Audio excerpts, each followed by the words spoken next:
নমস্কার, স্বাগত আপনাদের ত্রিপুরা নিউজ 8 এর পর্দায়। এই মুহূর্তে আমি আপনাদের সাথে রয়েছি পূজা।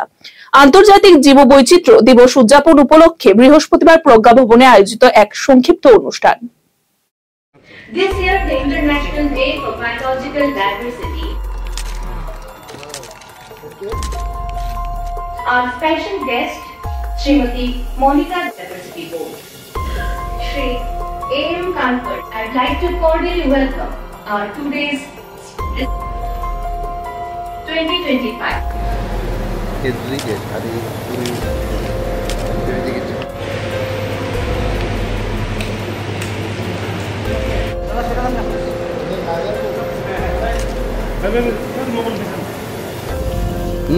Yeah.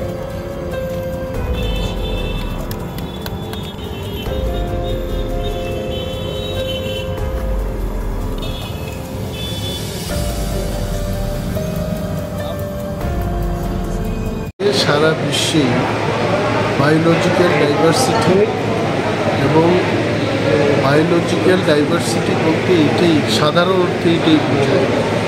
এই জগতে আমরা যারা বসবাস করছি, পশু পাখি যত সব গাছপালা সমস্ত কিছু, তার মধ্যে একটা ব্যালেন্সিং থাকে। এই ব্যালেন্সিংটা যখন নষ্ট হয়ে যাবে, কিন্তু হয় অন্য প্রাণীরা বাঁচতে পারবে না, হয় মানব সমাজটাই ধ্বংস হয়ে যাবে। তো আজকে আমরা প্রথমে বৃক্ষরোপণ করলাম। বৃক্ষরোপণের মাধ্যমে আমরা সচেতন আনতে চেষ্টা করছি যে গাছ ছাড়া কিন্তু মানুষ বাঁচতে পারবে, অক্সিজেনের দরকার, জলের দরকার। এই সচেতনতার জন্য আজকে সারা বিশ্বের মধ্যে কিন্তু এই ধরনের প্রোগ্রাম হচ্ছে। এবং আমাদের ফরেস্ট ডিপার্টমেন্ট থেকে জায়গা এবং বিভিন্ন সেকশনের যারা কর্মচারীরা আছে, ওনারা আজকে রক্তদান দিয়ে এই দিনটাকে মানুষের কাছে এই বার্তা দিতে চেষ্টা করছে যে যদি আমরা বেঁচে থাকতে হয়, শুধু নিজেদের জন্য না, অন্যদের জন্য চিন্তা করতে হবে। তো এই মহতি কাজে অনেকে অংশগ্রহণ করেছে এবং ত্রিপুরা রাজ্যেও আমরা আপামর সারা রাজ্যের মানুষকে আমরা অনুরোধ করব যে পরিবেশকে রক্ষা করতে গেলে গাছ বাঁচাতে হবে। নিজের চিন্তার বাইরেও কিন্তু অন্যদের নিয়ে আমাদের চিন্তা করতে হবে। এলাকাবাসী এবং মধুপুর থানার সহযোগিতায় 5 জন বাংলাদেশিকে আটক করল মধুপুর থানাধীন পাথারিয়াদার এলাকা থেকে।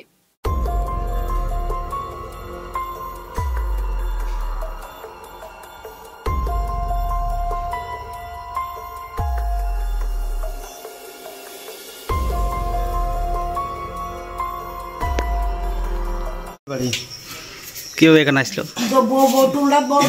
আইসো কি করে এখানে? কি হবে? বর্ডার পার করে। কে পার করে দিয়েছে তোমরা? আমার বাংলাদেশের লোকে পার করে দিয়েছে। তো কই যাইলে তোমরা? কোন জায়গা যাইলে? আমরা দেখলাম দিল্লি যেতাম। এখানে কারো আসলে আগে আসলা? না, আগে আসিনি। তো কার হাত ধরে যাইলে দিল্লি? কোন লোক টুক আছে তোমরা? লোক আমার বাংলাদেশে, আমি ও চিনি, ও পার করে দিয়ে ও তো আমার কত ভাগছে, আমাকে ফাঁসে দিয়ে চলে গেছে। কি নিয়ে গেছে তোমরা জায়গা? টাকাটাও নিয়ে গেছে? সব নিয়ে গেছে। এরপরে কেউ যুক্ত আছে কিনা তোমরা? না, ইন্ডিয়ান ইন্ডিয়ান না। তোমরা কি একই পরিবারের? হ্যাঁ, আমাকে পরিবার। তোমার নাম? আমার নাম শাহজালাল। তাই না? মনির খান। তোমার কি হয়? আমার আব্বা। ওই জানেন? ও আমার মা। নাম কি? সাইবা। তারপরে ও দুলালি। হ্যাঁ, তোমার কি হয়? আমার বউ। আর বুঝলেন, আমার ভাই স্বাধীন। সব এক পরিবার না? এক পরিবার।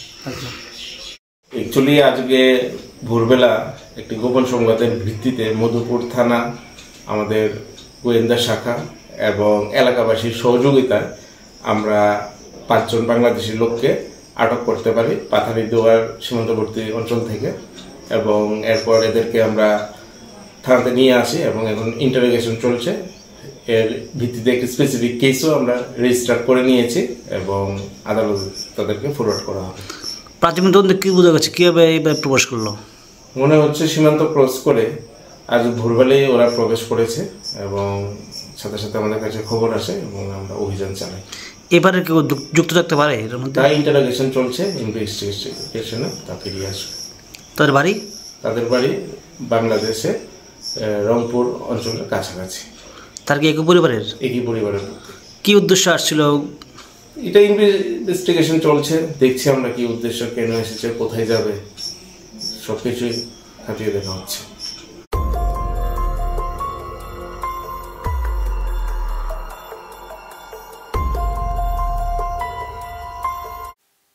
প্রতিবেশীর হাতে মার খেল বৃদ্ধা মহিলা সহ এক। জানা যায় বুধবার রাতে ফুলন ঘোষের বাড়িতে কোনো এক বিষয়কে কেন্দ্র করে প্রতিবেশী মরণ দাস, জীবন দাস এবং প্রসেনজিৎ দাস মিলে বৃদ্ধা মহিলা ফুলন ঘোষ সহ কৃষ্ণলাল দাসকে মারধর করে।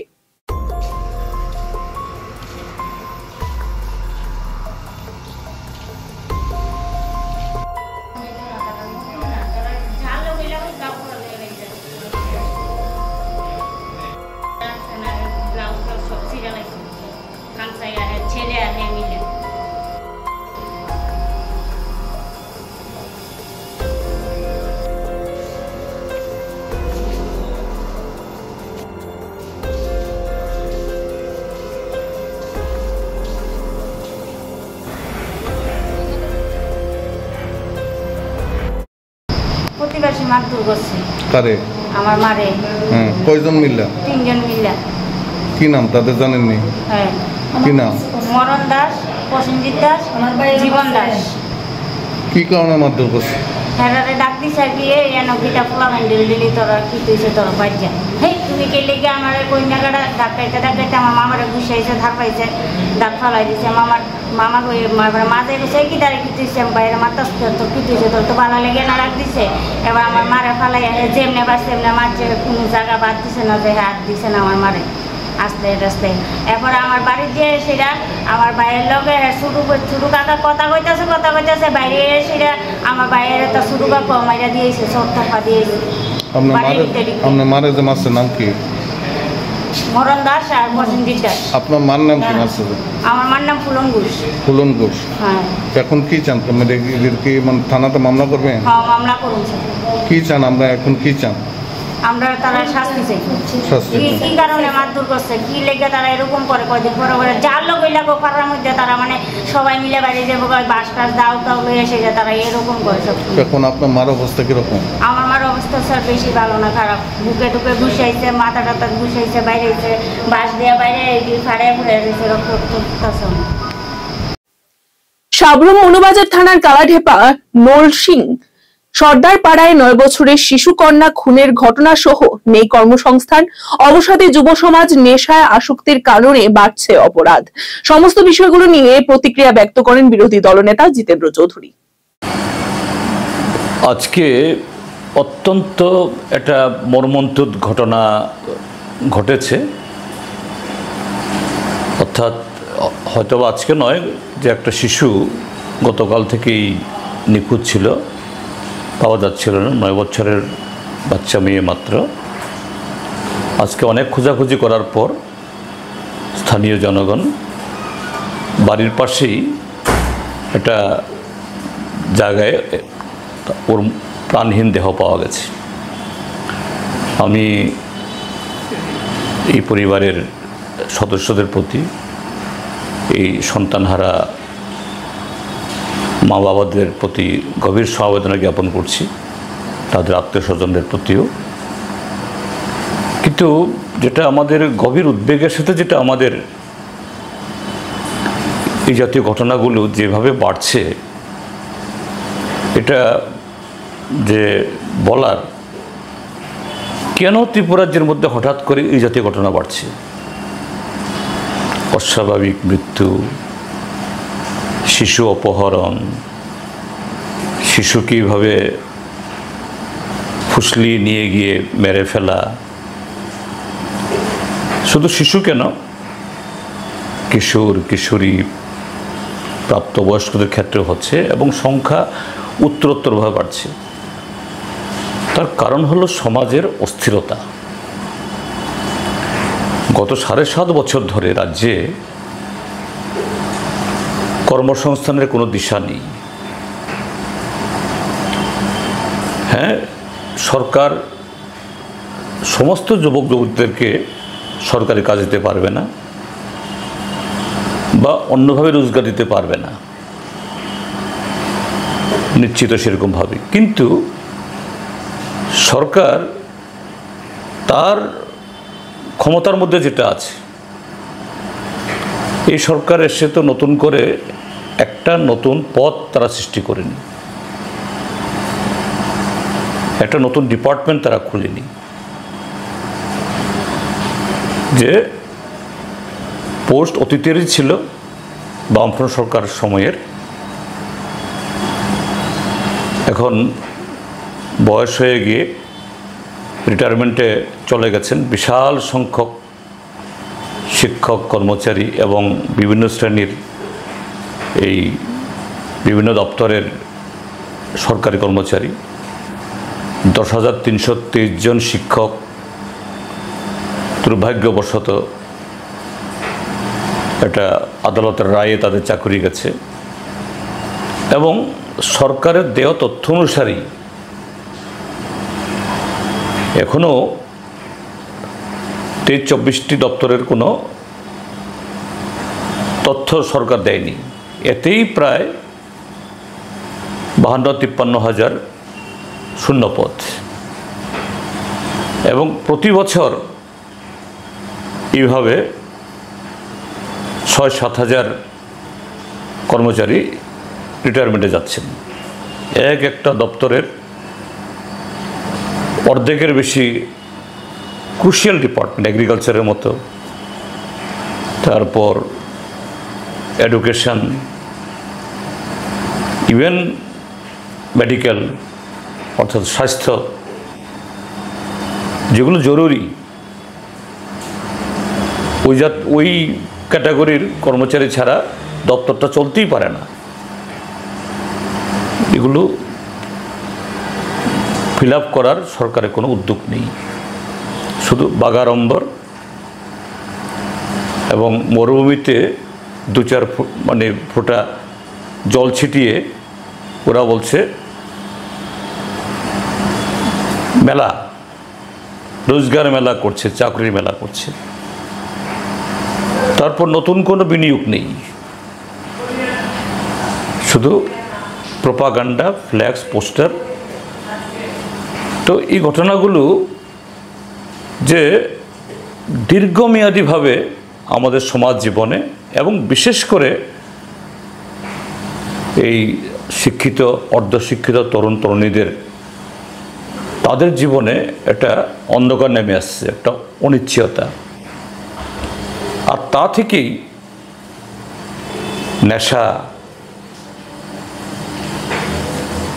নেশা গ্রহণ করা এবং নেশার উপর ভিত্তি করে পাচার ইত্যাদি করার মধ্য দিয়ে রোজগার করার চেষ্টা। তার সাথে পাল্লা দিয়ে বাড়ছে সীমান্তে পাচার। উপরে বাংলাদেশ, সেখানে তো প্রায় 20 কোটি জনসংখ্যা, সব কিছুতেই তাদের ঘাটতি। এখান থেকে শুধু যে ফ্যান্সি মূল্যবান বিভিন্ন পণ্য যায় না, এমনকি সাধারণ চিনি এবং অন্যান্য এই সবজি থেকে শুরু করে মাছ ছাড়া সব কিছুই যায়।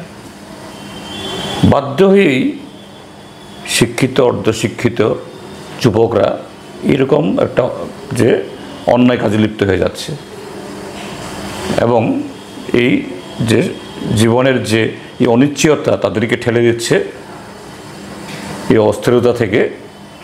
মদ, গাঁজা, এগুলো পাচার এবং এগুলোর ব্যবহারেও। সেদিন সোশ্যাল মিডিয়াতে দেখছি একটা যুবতী মেয়ে, ওই যে জান্নামুন্না নাকি জানি বলে, একটা গুটি দিয়ে জুয়া খেলা, একটা মেয়ে এই জুয়া খেলার, তিনি এই কোনো একটা জায়গাতে, পাহাড়ি এলাকাতে, সেখানে মেলা, এখানে গিয়ে জান্নামুন্ডা এই গুটি লাটছে। এটা কলঙ্ক, এই রাজ্যের জন্য গভীর উদ্বেগের একটা অমানিসা তেরে আসছে। তার উপরে এটা বলা যায় পরিকল্পিতভাবে শিক্ষার মেরুদণ্ড ভেঙে দেওয়া হচ্ছে। সরকারি বিশ্ববিদ্যালয়, কলেজ, স্কুল, এগুলোর পরিকাঠামো এবং ফ্যাকাল্টি শিক্ষক শিক্ষিকা দেওয়ার কোনো নাম নেই। শুধু প্রাইভেট ইউনিভার্সিটি খোলো, প্রাইভেট কলেজ খোলো। তো এরা তো ব্যবসা ছাড়া কিছু করবে না। স্বাস্থ্যের ক্ষেত্রেও তাই, যে গত 7.5 বছরে যে ব্যাঙের ছাতা মতো আগরতলা শহরে নার্সিংহোম। আমি নার্সিংহোমগুলি সব খারাপই কথা বলছি না, কিন্তু তাদের বিজ্ঞাপন পত্রপত্রিকা যা দেখি, যে বিশ্বমানের হার্ট স্পেশালিস্ট, হার্টের এই কী বলে চিকিৎসার জন্য সমস্ত ধরনের ফ্যাসিলিটিস, সব কিছু বিশ্বমানের, আর যে হারে সেখানে ফি ধার্য করা হচ্ছে, তারা সবাই খারাপ। যে সময় ডাক্তারবাবুরা সেখানে আসেন সবাই অদক্ষ, কথা বলছি না, এটা বললে ভুল হবে। কিন্তু নিশ্চয়ই এরকম একটা বেসরকারি প্রতিষ্ঠান, এটা একটা সরকারের, একটা রাষ্ট্রীয় প্রতিষ্ঠানের বিকল্প হতে পারে না। তো যে রাজ্যের মধ্যে মানুষের রোজগার নেই, কি করে বাচ্চা কাচ্চাদের সে শিক্ষা এবং পরিবারের সদস্যদের এই চিকিৎসার ব্যয় বা তারা গ্রহণ করবেন? এটাই এই যে অপরাধ প্রবণতা বৃদ্ধি, এই অপরাধ প্রবণতা থেকেই যে খুন, ধর্ষণ, অপহরণ এবং এই জাতীয় একটা মর্মান্তিক ঘটনা ঘটলো। মাত্র 9 বছরের বাচ্চা শিশু। একটা সময়েতে আমাদের ট্রাইবেলদের মধ্যে গরিব হলেও এই জাতীয় অপরাধ, ধর্ষণ, অপহরণ এগুলো ছিল না, ট্রাইবেলদের মধ্যে এগুলো শোনা যেত না। এখন আর কোনো বাছ বিচার নেই। এটাই তো সভ্যতার নিয়ম। যদি শৃঙ্খলা না থাকে, এটা কোনো অংশের লোক তার গ্রাস থেকে যে নিজেদেরকে বাঁচাতে পারে না, তাই হচ্ছে। কাজেই আমি সরকারকে বলবো,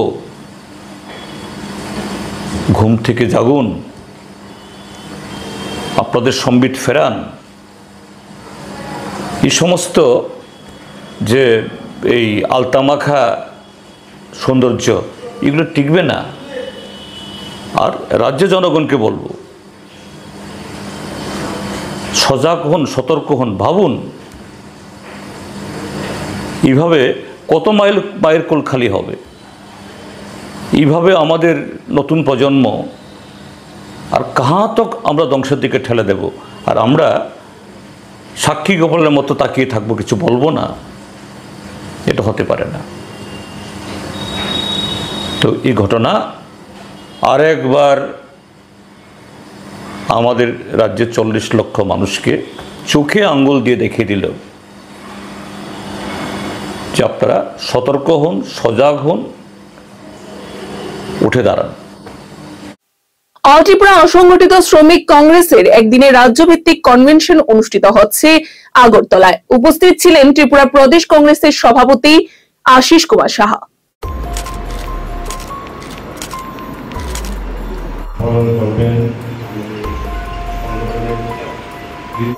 প্রদেশ কংগ্রেস কমিটির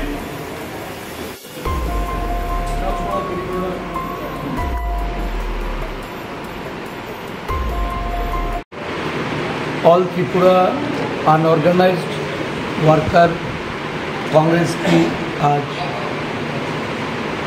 राजनैतिक सम्मेलन। এই সম্মেলনে সারা রাজ্য থেকে আনঅর্গানাইজড ওয়ার্কারদের তাদের নেতৃবৃন্দরা এসেছেন। বিভিন্ন দাবি দাবা নিয়ে তারা আন্দোলনে অংশগ্রহণ করে আংশিকভাবে এই দাবি দাবা পূরণে সরকারকে বাধ্য করা হয়েছে। বিশেষ করে ডিডিটি স্পেয়ারদের যে দাবি ছিল, এই দাবি আজকে অংশত পূরণ করা হয়েছে। আরও ব্যাপক আন্দোলনের প্রস্তুতি এবং নানা সমস্যায় জর্জরিত এই রাজ্যে অসংগঠিত শ্রমিকরা, তাদের বিষয় নিয়ে এখানে আলোচনা হবে বিস্তৃতরূপে এবং একটা আন্দোলনের পরিকল্পনা গ্রহণ করে এটাকে বাস্তবায়িত করার লক্ষ্যে অসংগঠিত শ্রমিক সংগঠন তারা যে প্রতিনিয়ত ধারাবাহিক কাজ করে চলেছেন সেই কর্মসূচি তারা বাস্তবায়ন করবে। শান্তনু পাল এই অসংগঠিত শ্রমিক সংগঠনের উনি সভাপতি। আজকে আমাদের মধ্যে সর্বভারতীয় অসংগঠিত শ্রমিক কংগ্রেসের মাননীয় চেয়ারম্যান ডক্টর উদিত রাজজি, আমাদের প্রাক্তন সাংসদ, উনি এসে উপস্থিত হয়েছেন। আমরা আনন্দিত এবং রাজ্যের অসংগঠিত শ্রমিকরা আরও উজ্জীবিত হবে এই সম্মেলনের মাধ্যমে। আমি এই সম্মেলনের সার্বিক সাফল্য কামনা করছি। বরাবরই ত্রিপুরা রাজ্য সহ গোটা দেশের বিভিন্ন জায়গাতে শিক্ষা ব্যবস্থা সম্পর্কিত বিভিন্ন ইস্যুতে অল ইন্ডিয়া সেফ এডুকেশন কমিটিকে সরব হতে দেখা যায়।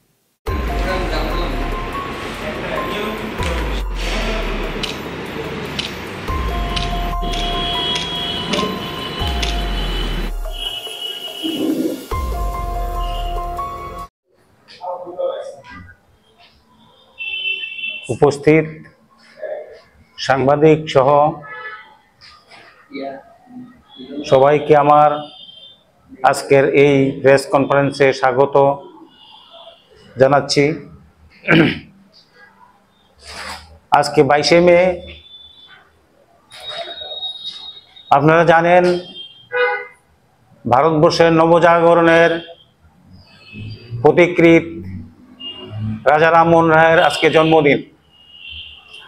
আমরা কেন আজকে অল ইন্ডিয়া সেফ এডুকেশন কমিটির পক্ষ থেকে আজকেই কেন সাংবাদিক সম্মেলন করে আজকে পিপলস এডুকেশন পলিসি 2025 আপনাদের সামনে উপস্থিত করব, সেই সম্বন্ধে আমরা এখানে দুই একটি কথা বলবো।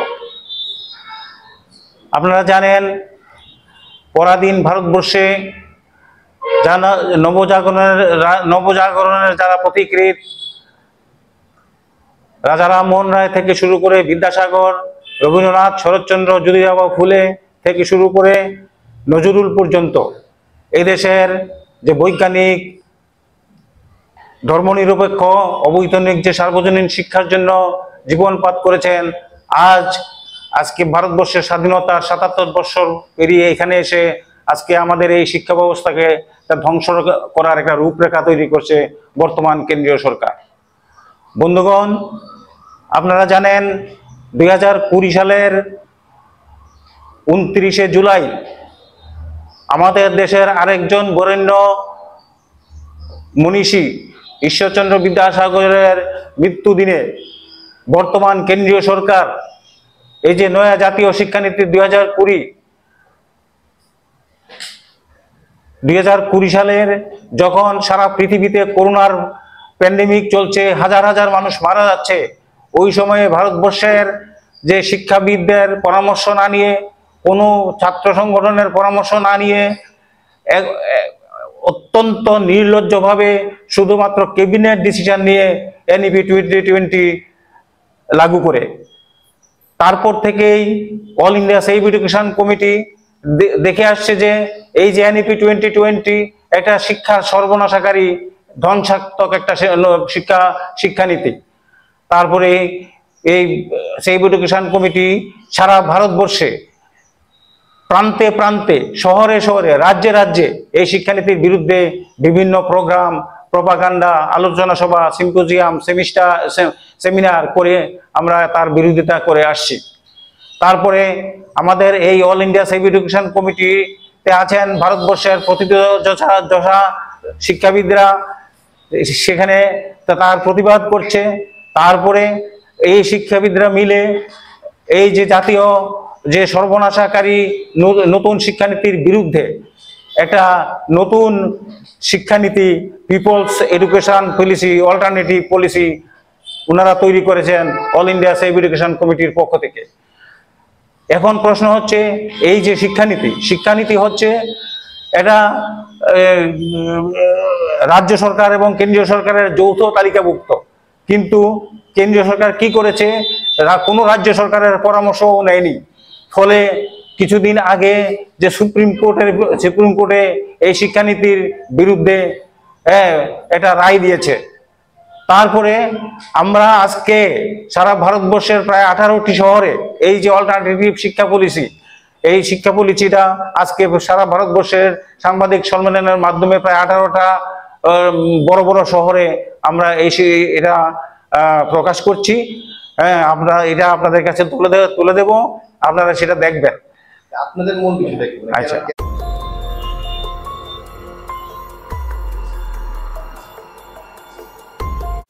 সংস্কার ভারতী খোয়াই জেলা সমিতির বার্ষিক সম্মেলন অনুষ্ঠিত হয়।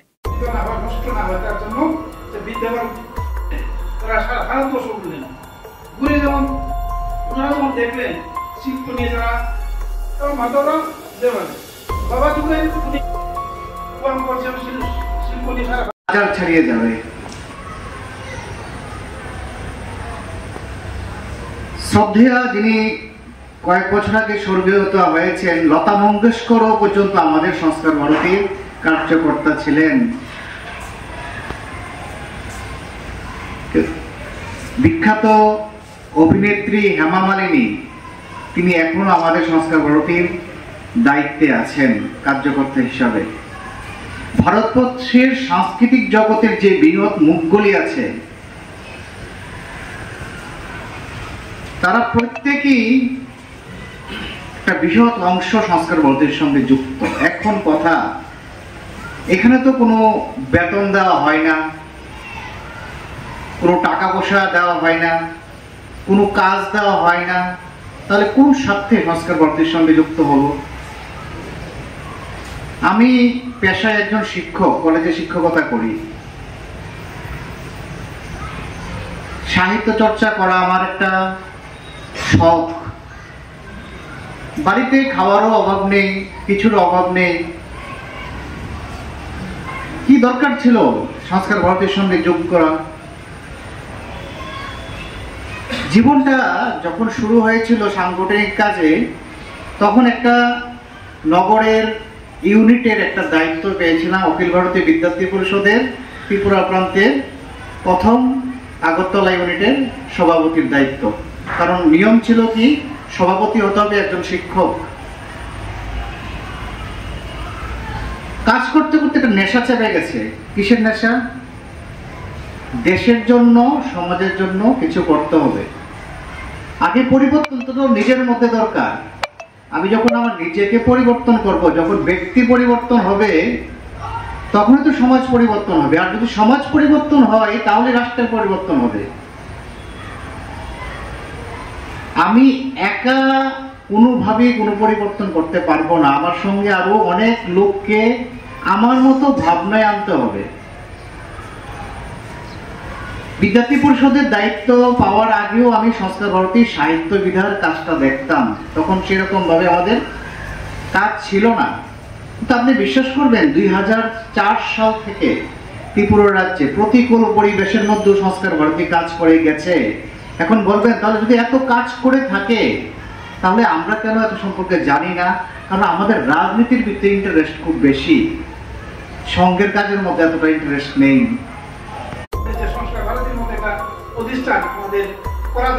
জিবি হাসপাতালে নিউরো সার্জন ডক্টর রেড্ডির গাফিলতির কারণে মৃত্যু এক যুবকের। নাম প্রসেনজিৎ দেবনাথ, বাড়ি জোড়াইবাড়ি শান্তিনিকেতন পাড়া এলাকায়।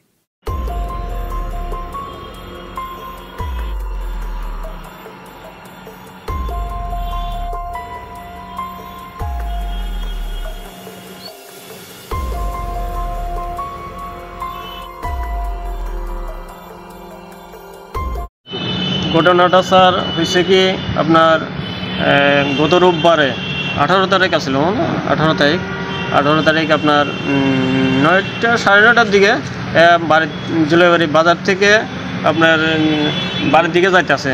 হঠাৎ রাস্তার মধ্যে আপনার শান্তিনিকেতনে একটা ফাড়া ধরে, ওখানের মধ্যে আপনার একটা সাইকেলওয়ালা যাইতে আছে, হ্যারে বাঁচাতে যায়, হ্যাঁ যে ব্রেক দিছে, হ্যাঁ পড়ে গেছিলো, সাইকেলের সঙ্গে বাড়ি খেয়ে হ্যাঁ পড়ে গেছিলো। সাইকেলওয়ালা পড়ে গেছে গা, অলরেডি পরে দিয়া সেটা হ্যাঁ পড়ে গেছে। সাইকেলওয়ালা এখান থেকে উঠতে সেরা বাইকে গেছে গা, বাইকে দিয়ে সেরা কিতা করছে, উঠতে সেরা আমার ভাই আরও দুজন সামনে আসছিল, ওরা আয়া তাড়াতাড়ি দৌড়ি করে ফায়ার সার্ভিসের খবর দিছিল। ফায়ার সার্ভিস আইসে, ফায়ার সার্ভিস আইয়া সেরা তুলিয়া জুলাইবাড়ি হসপিটালে নিয়ে গেছিলো। হসপিটালের থেকে আপনার দেখতে শুনে এখান থেকে রেফার দিয়ে সিরিয়াস কন্ডিশন দেখতে সেরা রেফার দিচ্ছে শান্তিবাজার থেকে জিবি হসপিটালে ভর্তি করেছিলাম।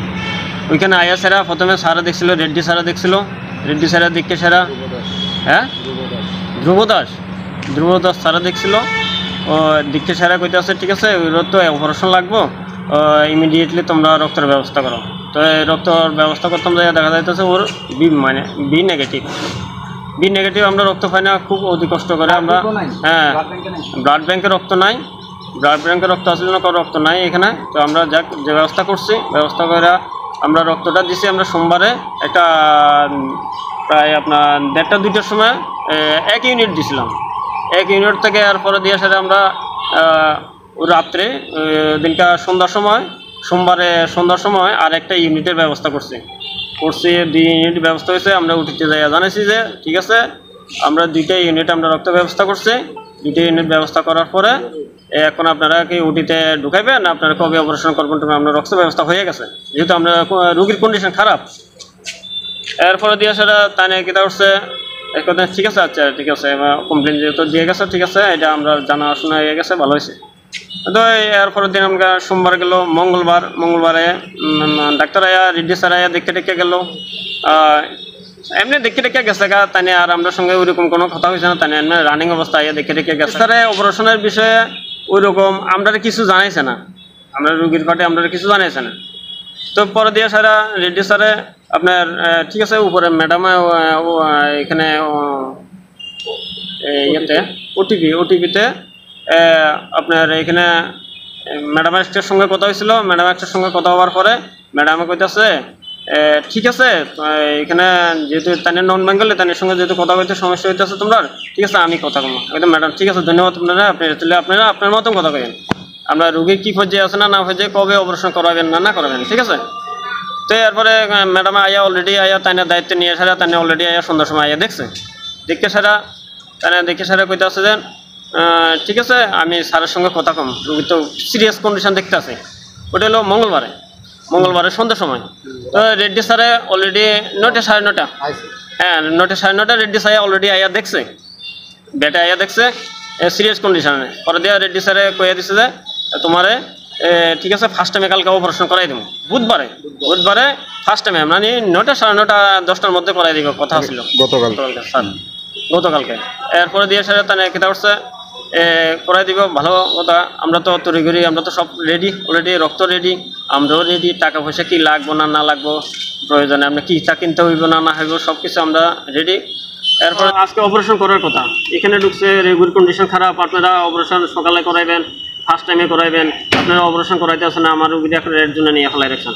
এখানে অক্সিজেন দিয়ে রাখছে অলরেডি। অক্সিজেন দেওয়ার পরে প্রায় ঘন্টা অনেকের মতো আমার ভাই লড়াই করছে, লড়াই করে সারা প্রায় আপনার অনেকক্ষণ পর্যন্ত লড়াই করার পরে অক্সিজেন দেওয়ার পরে দেখা যাইতেছে কন্ডিশন খুবই খারাপ অবস্থা গেছে, বড় বড় শ্বাস ফলাইতে আছে, বড় বড় শ্বাস ফলাই সেটা শেষ পর্যন্ত আপনার তারাও তড়িঘড়ি করে তারা এখানে যে নার্স ডাক্তার আসিল ওই চেম্বারের মধ্যে, ওই চেম্বারের থেকে তারা 7-8 জন যায় এসে এখানে ভিড় করে এসারা দেখা যাচ্ছে ওই সময় মৃত্যুর মুখে গেছে পরে তারা যায় এসে এখানে ভিড় করে এসারা আপনার পাম টাম দিয়ে কিতাব মুখের মধ্যে 5 টেপ ঢুকে এসারা কী করতেছে আমরা বাইর করে দিতে, হ্যাঁ পরে দিয়ে তারা মৃত্যুর মুখে গেছে পরে এরপরে তারা তড়িঘড়ি শুরু করে দিছে। এরপরে আমি ম্যাডাম একটা জিজ্ঞাসা করলাম, ম্যাডাম আপনারা কি আমার রোগী কি এমন হয়ে গেছে এখন হঠাৎ করে আপনারা তড়িঘড়ি করতেছেন কি? বলে দেখো তোমরা এটা তো ওটি করানোর ছিল, এটা ওটি করাইছে না কি তোমরা? তো আমি ম্যাডামের জিজ্ঞাসা করছি ওটি করানো ছিল ঠিক আছে, ওটিটা কি আমরা করাবো, এটা কি আমরা দায়িত্ব? হ্যাঁ আপনি যে কথাটা কইতেছেন ওটি করানোর কথা, ওটা তো আপনারা দায়িত্ব, আপনারা কীভাবে সিস্টেমে করাবেন না করবেন এটা আপনারা জানেন। এমনিতে তো ওটিটা করাইয়া অপারেশন করানোর রেডি স্যারে আছেন, ওটা দায়িত্ব পাইছি না। আমি তো প্রথম দিন আসলাম না, আমার ভাইটা এদিকে আসলো, আমি প্রথম একদিন আয়া দেখে গেছি, আয়া দেখা এরপরে আমি দ্বিতীয় দিন আর বাড়িতে গেছি না, আমি আসলাম প্রথম দিন আমি আসলাম না।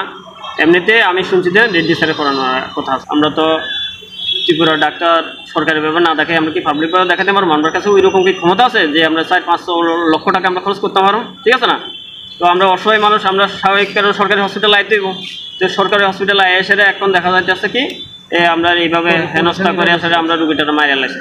হাসপাতালে স্যার পরিষেবা আমি তো দেখতে আসি নিজের, আমার রুগীরা এমনিতে মারিয়া লাগছে, অপারেশন করাইবো করে গাফিলতি করে আসলে আমার রুগীরা মারিয়া লাগছে। এটা হসপিটালের পরিষেবা তো আমরা নিজেরাই দেখতে আসি কেমন চলতে আছে না চলতে আছে। একটা গাফিলতি করে আসে একটা মাইরে এলেছে এটার আপনার বিশ্বাস নাই। হ্যাঁ ডাক্তারের বিরুদ্ধে মামলা করুন, হ্যাঁ রেড্ডি স্যারের বিরুদ্ধে আমি মামলা করুন।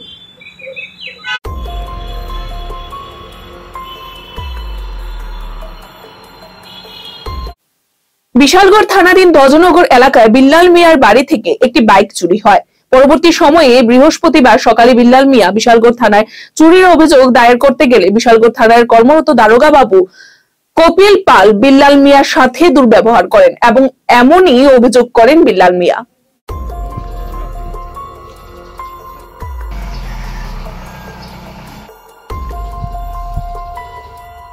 সাধারণ মানুষে এটার এমএলএ আইও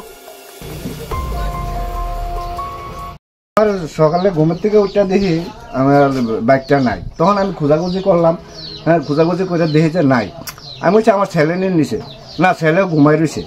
এরপরে আমি চাবিটা দেখলাম, চাবিটা আসেনি, আমার চাবি দিয়ে আছে। এরপরে তো এই দৌড়াদৌড়ি করলাম, হ্যাঁ বাইরে ডাকলাম, বলে মিটু আমার সাইকেলও নাই, লই আছে কা।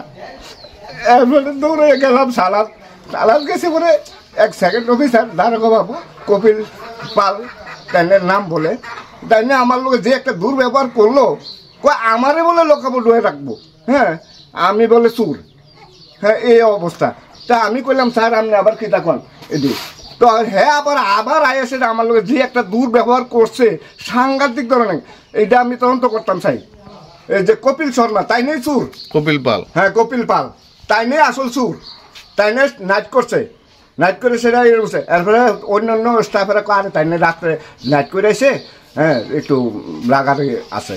হ্যাঁ আমি আর কি এমন করলে বলি তাহলে আমরা কি তামাই এই থানার ভিতরে। হ্যাঁ এই অবস্থা। তাহলে কোন থানার চাকরি করে? বিশালগড় থানা। হ্যাঁ আমার পালসার TR07A 9137। কি বাইক আসলো এটা? পালসার। পালসার কত সিসি কত? 150। কোন থেকে নিছে? বাড়ির থেকে। বাড়ির ভিতর থেকে? বাড়ির ভিতর। কবে হয়েছে ঘটনা? এটা আজকে রাত্রে ঘটনা হয়েছে 2টার পর। মানে আজকে সকালে আমরা দেখতে মানে ঘটনা? সকালে আমি ঘুমোতে উঠে দিয়ে বাইক নাই। কি নাম আপনার? আমার নাম বিল্লাল মিয়া। এই জায়গাটার নাম? এটা ধ্বজনগর। এখন কি চান আপনি? এখন চাই আমি প্রশাসনের কাছে চাই যে আমার বাইকটা একটু উদ্ধার করে দেব। পুলিশ যে আপনার সাথে যে এই ধরনের আচরণ করছে সেটা বিষয়ে আপনি কি বলবেন? পুলিশ যে সেকেন্ড দারোগা বাবু তাই নিয়ে আমার লোকের যে একটা ব্যবহার করছে এটারও আমি সিসি ক্যামেরা আছে থানাতে, এই তদন্ত করে দেখুক যে আমার কি দোষ। ঘটনা ওই যে আমরা একটা বাইক গতকাল রাত্রে চুরি হয়েছে, তো এই থানাতে যাওয়া হয়েছে। থানাতে যাওয়ার পরে যে অফিসার সেকেন্ড অফিসার নাকি অফিসার কইতাম না, তাইনের কাছে জানার পরে তাই যে একটা দুর্ব্যবহার করছে, আমরা সাধারণ মানুষ কিভাবে গিয়া এই থানাতে গিয়া কথা বললে তো আমরা কোনো নিরাপত্তাই নেই। হ্যাঁ এবারে হ্যাঁ বলে এই তোমরাই চুর, আরে এটি কী কথা হয়। তাই এমএল সাহেবদের কাছে যাওন এমএল যাতে এই বিষয়টা ঠিক মতন তদন্ত নিয়ে এইসব অফিসার যদি থাকে আমরা বিশাল করে কীভাবে নিরাপত্তা থাকবে, এটা যেমন এমএল সাহেব এটার দৃষ্টি আকর্ষণ নেয় এই ব্যাপারে, তাই নিয়ে যেমন কিছু একটু থানার ব্যাপারে কথা বলে। কি নাম এই জায়গাটা? ধ্বজনগর। কোন সময় দেখতে পাইছে বাইকটা চুরি হয়েছে? সকাল। আজকে সকালে দেখতে পাইছে? সকালে ঘুমের থেকে ওইটা দিয়ে দিবে বাইক বারিন্দাতে নিয়ে। কি নাম যার বাইক চুরি হয়েছে? বিল্লাল মিয়া। এই জায়গাটার নাম? ধ্বজনগর।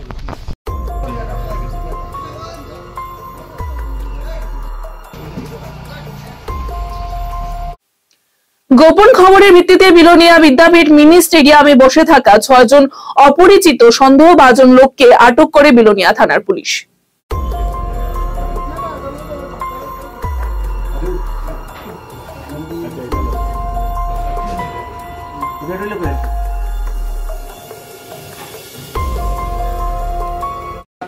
বিলোনিয়া থানাতে গোপন সংবাদের ভিত্তিতে আমরা বিলোনিয়া থানার পুলিশ বিদ্যাপীঠ স্কুল গ্যালারিতে এখান থেকে মানে সার্চ করে সেখানে সন্দেহভাজন 6 জন ব্যক্তিকে পাই। 6 জনের মধ্যে 2 জন ওমেন আর 4 জন মেন। তো আমরা এগুলো তাদের জিজ্ঞাসাবাদ করে কোত্থেকে এসে জিজ্ঞাসাবাদ করা যায়, তারা বলেছে গতকাল রাতেই সন্ধ্যা রাতে বাংলাদেশ থেকে তারা মানে ইন্ডিয়ান বর্ডার পাস করে তারা অবৈধভাবে ইন্ডিয়াতে ঢুকেছে, তারা পশ্চিমবঙ্গে যাওয়ার উদ্দেশ্যে। তাদের মধ্যে যারা 4 জন হচ্ছে পশ্চিমবঙ্গ বাসিন্দা এবং 2 জন হচ্ছে বাংলাদেশি ন্যাশনাল। তারা 6 জনেই বাংলাদেশ থেকে ক্রস করে ইন্ডিয়ান বর্ডার ক্রস করে অবৈধভাবে ইন্ডিয়াতে ঢুকেছে এর জন্য। তো আমরা এখন এই ব্যক্তির একটা স্পেসিফিক কেস নিয়েছি। কেস নিয়ে আমরা তদন্ত করছি যে তাদের পেছনে কারা কারা যুক্ত আছে, কাদের তাদের সহায়তা করেছে, এগুলো আমরা বের করার জন্য। বাংলাদেশের 2 জনের নাম কি? 33 CIPP Act। তারপর নামগুলি হচ্ছে আমি বলছি, একটা নাম বলছি, তাদের নাম হচ্ছে একটা প্রান্তুষ সূত্রধর, বাড়ি বাংলাদেশ। তারপরে শুভ দাস, বাড়ি বাংলাদেশ। তারপরে প্রেম নন্দন গোস্বামী, বাড়ি ওয়েস্ট বেঙ্গল। গোপাল ভারুল, বাড়ি ওয়েস্ট বেঙ্গল। শ্রীমতী প্রিয়াঙ্কা দাস, ওয়েস্ট বেঙ্গল। আর মাধবী গোস্বামী, ওয়েস্ট বেঙ্গল। আমরা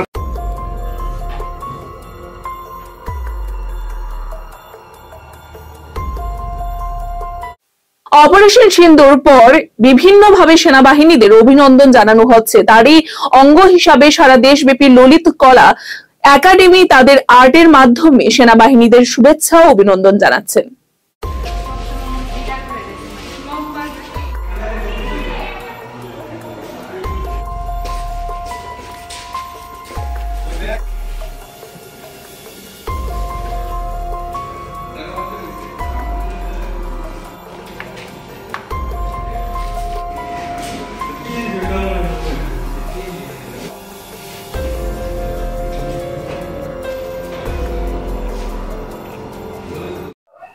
আচ্ছা, আমরা আমাদের যে ললিত কলা একাডেমি আছে, আমরা সারা ভারতবর্ষে আমাদের বীর সৈনিকের উপর ওদের সম্মান জানানোর জন্য বিভিন্ন ধরনের চিত্রকর্মশালা, তারপর তিরঙ্গা র্যালি, পর্যায়ে সেমিনার, এইসব বিভিন্ন ধরনের প্রোগ্রাম করে থাকি আমাদের সৈনিকদের উৎসর্গ করার জন্য। তো আমরাও আমাদের সেন্টার থেকে বীর সৈনিকদের সম্মান জানানোর জন্য এই চিত্র প্রদর্শনী শুরু করেছি, যেটা মূলত 2 দিন ধরে হবে, 21 আর 22 মে পর্যন্ত।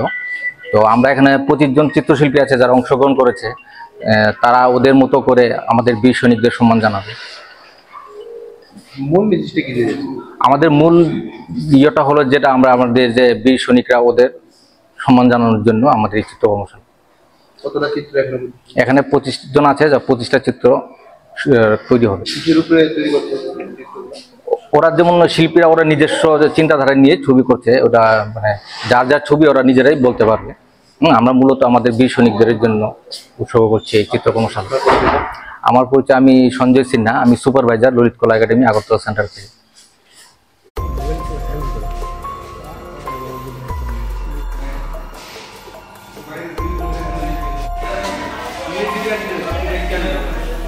চুরির হিড়িক লেগেছে বিশালগড়ে।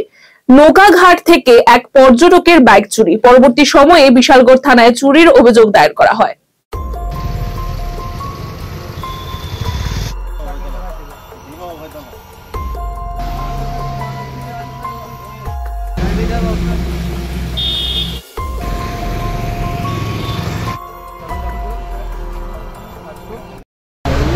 আমি এখানে বাইক নিয়ে গিয়েছিলাম।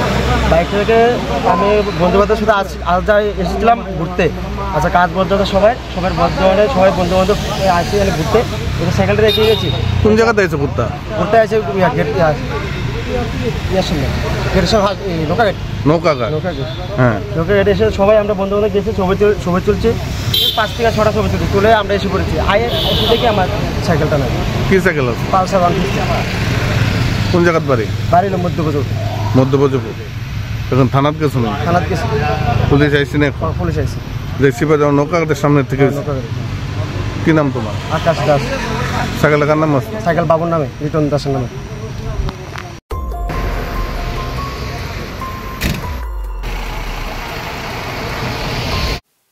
উত্তর চরিলাম গ্রাম পঞ্চায়েতের গৌতম কলোনি এলাকায় 90 বছর বয়সী বৃদ্ধা মহিলার পরিবারের পাশে দাঁড়ালেন বিধায়ক সহ মণ্ডল সভাপতি।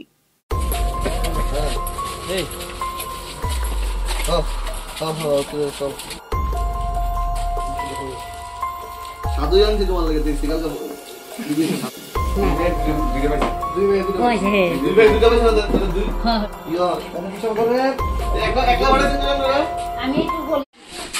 গতকালকে আপনাদের সংবাদ মাধ্যমের মাধ্যমে একটা সংবাদ পরিবেশন হয়, বিভিন্ন মিডিয়া হাউস থেকে এটা দেখতে পাই।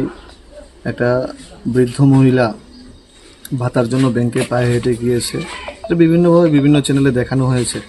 তো খবর পেয়ে আমাদের চরিলাম মণ্ডল সভাপতি সহ আমরা ওনার বাড়িতে আসি।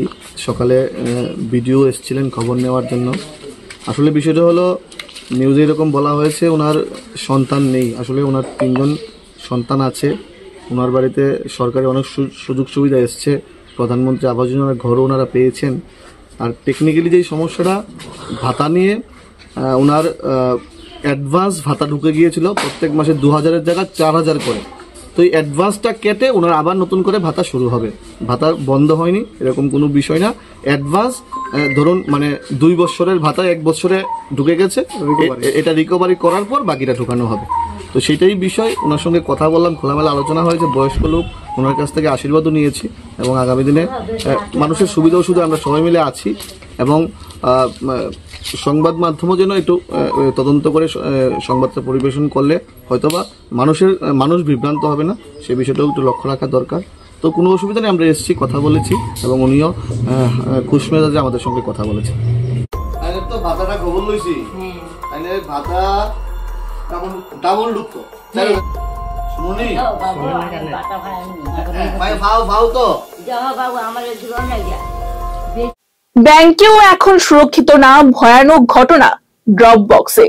চেক দেওয়ার পর সেই চেক তুলে নিয়ে গিয়ে অন্য নামে অন্য অ্যাকাউন্টে তুলে নিয়েছে এক ব্যক্তি।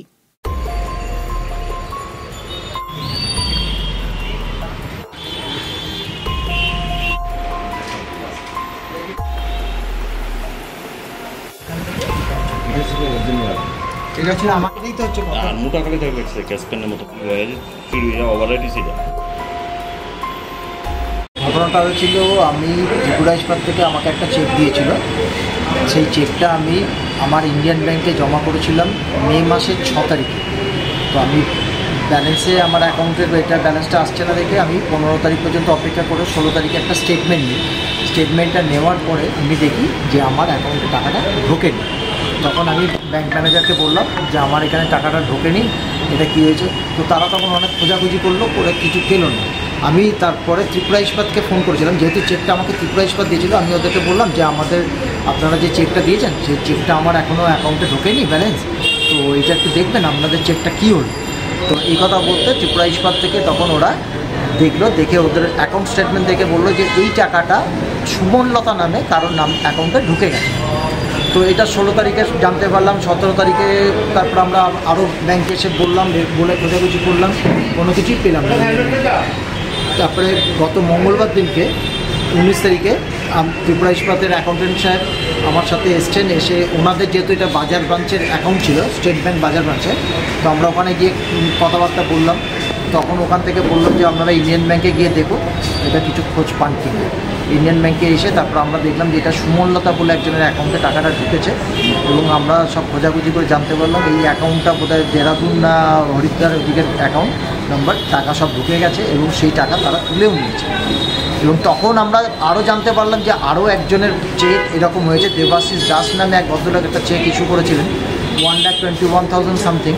তো যাকে ইস্যু করেছেন তার অ্যাকাউন্টে সেই টাকাটা না ঢুকে সেটা চলে গেছে আবার ওই সুমনলতার অ্যাকাউন্টে। তো আমার যে চেকটা আমি জমা করেছিলাম সেই চেকটা কেউ একজন চুরি করে নিয়ে গেছে। আমরা সেটা ইন্ডিয়ান ব্যাংকের সিসিটিভি ফুটেজে দেখলাম যে একজন চেকটা নিয়ে গেছে। সেই চেকটা নিয়ে গিয়ে পাঞ্জাব ন্যাশনাল ব্যাংক বটতলা সুপার মার্কেট ব্রাঞ্চ, যেটা আমাদের প্যারাডাইস চৌমুনিতে রয়েছে, সেখানে জমা করেছেন। ওভার রাইটিং করে এবং মোটা স্কেচ পেন দিয়ে ওভার রাইটিং করেছেন, করে জমা দিয়েছেন। জমা দেওয়ার পরে সেটা স্টেট ব্যাংকে এনক্যাশ হয়ে গেছে। তো ওনার অ্যাকাউন্ট যার জন্য টাকাটা চলে গেছে। তো আমরা এটার সুবিচার চাওয়ার জন্য আজকে থানায় এসেছিলাম। আমি আমার ইন্ডিয়ান ব্যাংকের ম্যানেজারকেও কালকে চিঠি দিয়ে এসেছি যে আমার এই টাকাটা ফেরত দেওয়ার ব্যবস্থা করতে, এবং আমি স্যারকেও জানিয়ে গেলাম যে এই ব্যাপার আমি লিখিত দরখাস্ত করে। কত টাকা ছিল? 79,560। এটা কি ইন্ডিয়ান ব্যাংকের থেকেই ঘটনাটা ঘটেছে? হ্যাঁ, ইন্ডিয়ান ব্যাংকের ড্রপ বক্সে আমি চেকটা ড্রপ করেছিলাম, সেখান থেকেই এটা মিসিং হয়েছে। কি বলছে ব্যাংকের, তারা কি বলছে? ব্যাংকের ওরা দেখছে, ওরা বলছে যে দেখছি আমরা কীভাবে কী করা যায়। ওরা দেরাদুনে কথাবার্তা বলেছে, বলে ওরা দেখছে যদি ওখান থেকে টাকা আনার ব্যবস্থা করা যায়, কিন্তু ব্যালেন্স কিছু নেই। ড্রপ বক্স থেকে চুরি হয়ে গেছে মানে ব্যাংকেরই কেউ মানে এখন এইটা ব্যাংকের এক ভদ্রলোক, আমরা যেটুকু সিসিটিভি ফুটেজে দেখতে পেয়েছি, এক ভদ্রলোক এসছেন, এসে সেই চেক বার করে উনি নিয়েছেন। তো হয়তো কীভাবে কি এটা করেছেন, ব্যাংকের স্টাফ ছাড়া মানে তালা খুলে তখন অন্যান্য চেক বার করছিল, সে অন্যান্য চেকও বার করছিল, ঠিক আছে। তখন এই ভদ্রলোক 2 না 3টে চেক বার করে নিয়ে গেছে, সেটা আমরা ফুটেজে দেখতে পেয়েছি। পুলিশ কি বলেছে? পুলিশ বলেছে যে ঠিক আছে, ওনারা দেখছেন, বলেছে যে আমরা সমস্ত সহযোগিতা করবো। সেই আশাতেই ব্যাংকেও এখন মানে চেকে তো কোনো ভরসা করা যাচ্ছে না। চেক অ্যাকাউন্ট পে চেকে এরকম যদি হয়ে যাচ্ছে, ওভার রেটিং করে। আর সবচেয়ে বড় কথা, পাঞ্জাব ন্যাশনাল ব্যাংক তারা তো জানে যে চেক সবসময় লেখা হয় একটা টাইপের, কিন্তু এই টাইপের পেন দিয়ে লেখা হলো, তারা কী করে ভালো মতো না দেখে সিটিএস মেশিনে দিয়ে দিল, সিটিএস মেশিন থেকে, এবং স্টেট ব্যাঙ্কও এটাকে পাস করে দিল কী করে। কারণ দেখা উচিত ছিল যে এইরকমভাবে এই টাইপের লেখা রয়েছে। আর এখন নাম্বারগুলো দেখলে পরে বোঝা যাবে, 1টা ঠিক অবলিকের মতো বড় বড় করে 1 লেখা রয়েছে এখন নাম্বার। তো এটা স্যারকে দিয়ে গেলাম, দেখি এখন কমপ্লিট কী হয়। আপনার পরিচয়টা? আমার নাম গোপাল দে, আমি ড্রিমস অ্যাডভার্টাইজিংয়ের মালিক। বাড়ি? আমার বাড়ি 24 জেল রোড, ধলেশ্বর। আর এই যে ইন্ডিয়ান ব্যাংকটা, এটা কোনখানে? এই ইন্ডিয়ান ব্যাংকটা হচ্ছে শকুন্তলা রোডে। আপনার একটা লালটু ব্রাদার্স বলে একটা খেলার সরঞ্জামের দোকান আছে, ঠিক তার উপরে।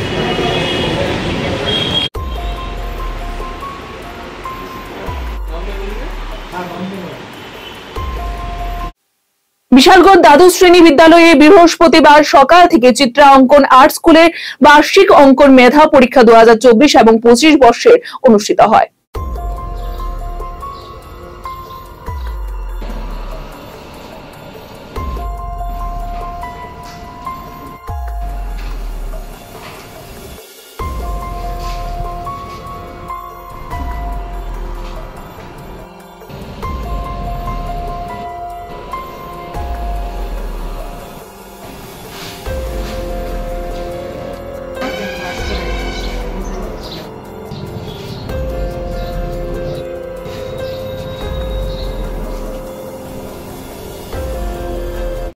নমস্কার সবাইকে।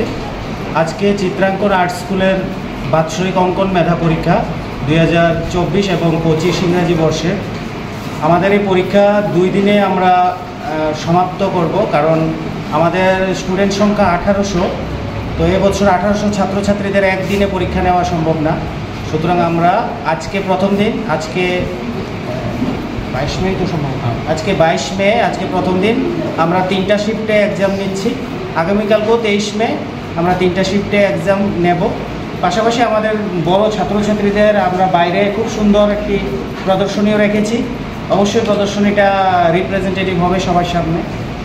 খুব সুন্দরভাবে পরীক্ষা চলছে এবং আমাদের খুব আনন্দ লাগছে। আমাদের আজকের এই বিশালগড়ে এক্সামে শিলচর থেকে একজন এক্সামিনার এসছে, আর্ট সোসাইটি পরিচালিত অঙ্কন বোর্ড হইতে।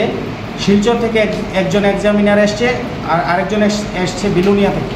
সবাইকে ধন্যবাদ আমাদেরকে সহযোগিতা করার জন্য। এই আর্ট পরীক্ষা কোনখানে হচ্ছে? হ্যাঁ, এই আর্ট পরীক্ষা কোনখানে হচ্ছে? আর্ট পরীক্ষা হচ্ছে বিশালগড় দ্বাদশ শ্রেণী বিদ্যালয়, জাঙ্গালিয়াতে। এখন মোট কতজন ছাত্রছাত্রী অংশগ্রহণ করেছে? আজকে মোটামুটি 900 ছাত্রছাত্রী পরীক্ষা দিয়েছে এ অবধি। তাদের কি অঙ্কন কি মানে কি করা হচ্ছে, কিসের উপরে এই পরীক্ষা নেওয়া হয়েছে?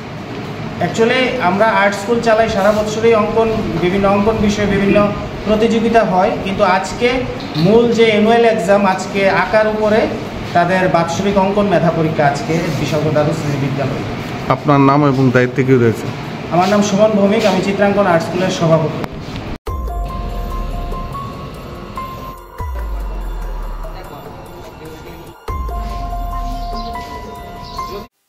বর্ষায় জলমগ্ন ধর্মনগরের আলগাপুর রোড, চরম ভোগান্তিতে সাধারণ মানুষ।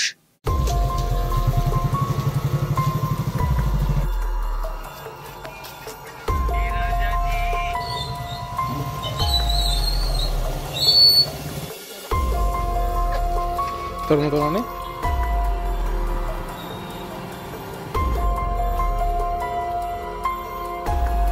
আপনার তো এদিকে যাতায়াতে সমস্যা হয়, তো এই ব্যাপারে কি তা কইবেন? আমরা সমস্যা হয়ে যাইতে, কিন্তু ড্রেনের কি কাজ হইছে না এদিকে? ওইটাছে না এরপরে জল জমা। এই ব্যাপারে আপনারা জানাইছিলেন দপ্তরের আধিকারিকরা যারা আছে? হ্যাঁ জানা নিয়েছে। তারা কি কইছে আপনারা? মেম্বারে তো জানা নিয়েছে। আচ্ছা, এদিকে তো কে জানাইছে, আমরা এদিকে তো আমরা জানাইছি। ওইদিকে কি জলের সমস্যার সমাধান হয়েছে না, যে জল জমতো? না না, এখনো হয়েছে না। আপনার নামটা? আমার নাম ফারুল দাস। কোন নাম বাসা আপনার? ওই তো নেতাজি ক্লাবের দিকে গিয়ে সরার ফরে দিয়ে। ঠিক আছে। দেখতে পেলাম আলগাপুর থেকে নেতাজি ক্লাব যাওয়ার যে রাস্তাটা, এই রাস্তাটার উপরে জল জমে আছে এবং যাতায়াতে অনেক অসুবিধা হচ্ছে, তো এই ব্যাপারে কি বলবেন? এটা তো আজকে 7-8 বছর ধরে এই সমস্যা। হ্যাঁ, মানে এদিক দিয়ে বৃষ্টি হলে জল নামে না। তো ড্রেনের কাজ কি হচ্ছে এদিকে? ড্রেনের কাজ তো দেখলাম কদিন আগে ওইটাছে, ওখান তো আর বন্ধ। আচ্ছা, তাহলে দীর্ঘদিন ধরে এই সমস্যার সম্মুখীন হচ্ছেন আপনারা? আচ্ছা, এই ব্যাপারে কি আপনারা আপনাদের এলাকার যে জনপ্রতিনিধিরা রয়েছে ওনাদের জানিয়েছিলেন? তারা তো জানে, প্রথম সবাই যখন জানে তো তারা জানতো না কেন। বাট এখন অবধি কোনো তেমন কিছু না, কাজ চলছে না। আমরা তো চৌকে দেখলাম না, জল তো আছে। আপনার নামটা? সৌমেন দা। ধন্যবাদ। ও মাসি বললাম যে ছড়ারপাড় এলাকায় দুদিন ধরে যে বৃষ্টি দিচ্ছে, এই বৃষ্টির কারণে ছড়ার মধ্যেও জল জমে গেছে এবং রাস্তার উপরে উঠে আসছে, যে কারণে রাস্তা কোনটা ছড়া কোনটা বোঝা যাচ্ছে না। তো সেই ক্ষেত্রে যাতায়াতের ক্ষেত্রে কি আপনাদের কোনো অসুবিধা হচ্ছে? অসুবিধা দেখো, আমাদের তো এখানে কোনো কিছু হচ্ছে না, কারণ আমরা এখানে সবসময় থাকি, সবসময় দেখে যাচ্ছি এরকম, মানে ছড়া বৃষ্টি দিলেই ছড়াটা যখন ভরে যায় তখন রাস্তাটাই ডুবে যায়। তো আমরা তো কোনো অসুবিধা, কিন্তু কখন যদি কেউ যদি আসে বা অন্য কিছু বাইরে থেকে যদি কেউ আসে তারা অনেক অসুবিধা হচ্ছে, কারণ ওই দিকে প্রচুর জল, পুরো হাঁটু অব্দি জল। তো আমাদের জন্য কোনো অসুবিধা হচ্ছে না, কিন্তু এই জায়গাটা ঠিক করলে ভালো, বাইরের মানুষের জন্য অনেক প্রবলেম হচ্ছে এদিকে আসতে। জল কি এখনো জমা রয়েছে না এখন আস্তে আস্তে কমতে শুরু করেছে? জল জমছে, এখন জমছে, আরও আগে বহুত কম আসছিল। এই জায়গাটা ভরা ছিল না, হ্যাঁ আরও কম ছিল, এখন আরও বাড়ছে। এই জন্য মানে বৃষ্টি দিচ্ছে এই জন্য। আচ্ছা, আপনার নামটা? রাজদীপ দাস। আপনার বাড়ি কোথায়? ওই এদিকে গিয়া 3 নম্বর বাড়ি। জায়গাটার নাম কি? জায়গাটার নাম আলগাপুর নেতাজি ক্লাব, শ্রীকৃষ্ণনগর। ঠিক আছে।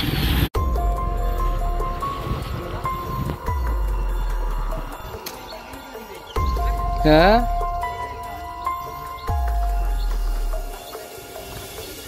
এখনকার মতো সংবাদ এখানে শেষ করছি। পরবর্তী বিভিন্ন আপডেট দেখতে অবশ্যই চোখ রাখবেন ত্রিপুরা নিউজ 8 এর পর্দায়। নমস্কার।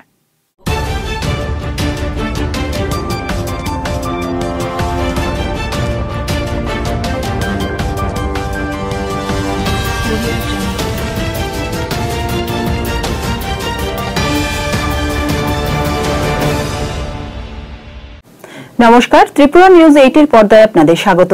আপনাদের সাথে আমি ত্রিনা, চলে যাচ্ছি বিস্তারিত সংবাদে। নাথযোগী সম্প্রদায়ের মানুষের কৃষ্টি সংস্কৃতি রক্ষার জন্য বৃহস্পতিবার ত্রিপুরার নাথযোগী সম্প্রদায় ফোরামের পক্ষ থেকে ত্রিপুরা ধলাই জেলা লংতরাই ভেলি মহকুমার শাসক অফিসে ডেপুটেশন প্রদান করা হয়।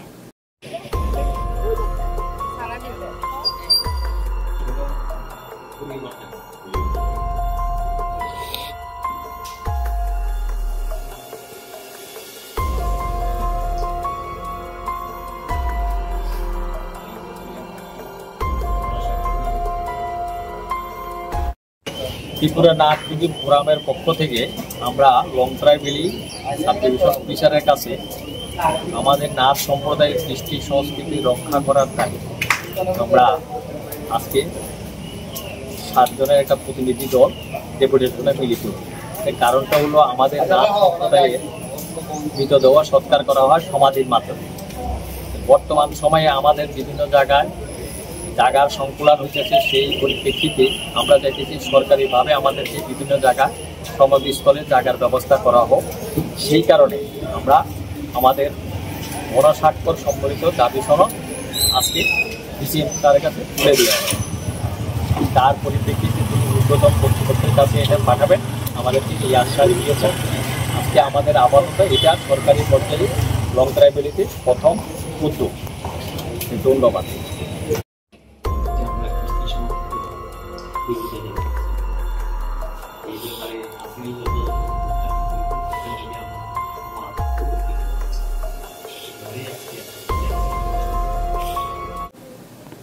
সাতদিন থেকে শিয়ালদাগামী কাঞ্চনজঙ্ঘা এক্সপ্রেসে এক প্রসূতি মা এক পুত্র সন্তানের জন্ম দিলেন।